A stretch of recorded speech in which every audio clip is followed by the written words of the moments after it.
സിദ്ധാർത്ഥ് പ്രഭുവിനെ ഉപ്പുമുളകിൽ നിന്ന് പുറത്താക്കി എന്നുള്ളൊരു ന്യൂസാണ് വരുന്നത്. അതിന് മുമ്പുണ്ടെങ്കിൽ ലേറ്റസ്റ്റായിട്ട് ആ ഇഷ്യൂ നടന്ന സമയത്തും ഈ ഒരു സിദ്ധാർത്ഥ് പ്രഭുവിനെ പുറത്താക്കി എന്ന് പറഞ്ഞ കുറേയധികം ന്യൂസൊക്കെ വന്നെങ്കിൽ പോലും അത് സ്ഥിരീകരിച്ചിട്ടില്ലായിരുന്നു. കാരണം ആ ഒരു ഷോയിനകത്ത് പ്രൊമോ വന്ന സമയത്ത് സിദ്ധാർത്ഥ് പ്രഭുവിനെ കാണിച്ചിട്ടുണ്ടായിരുന്നു.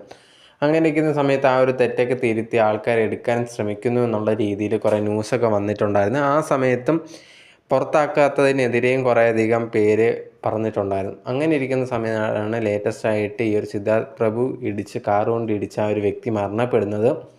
അതിനുശേഷം ഇപ്പോൾ ആ ഒരു കേസും കാര്യങ്ങളുമായിട്ട് സിദ്ധാർത്ഥ് പ്രഭുവിനുണ്ട്. അതുകൊണ്ട് തന്നെ എല്ലാവരും പറഞ്ഞൊരു കാര്യമായിരുന്നു സിദ്ധാർത്ഥ് പ്രഭുവിനെ പുറത്താക്കണം എന്നുള്ളൊരു കാര്യം. ഇപ്പം അതേ കണക്ക് സിദ്ധാർത്ഥ് പ്രഭുവിനെ ഉപ്പുമുളകിൽ നിന്ന് പുറത്താക്കി എന്നുള്ളൊരു കാര്യമാണ് ന്യൂസാണ് അറിയാൻ സാധിച്ചിട്ടുള്ളത്.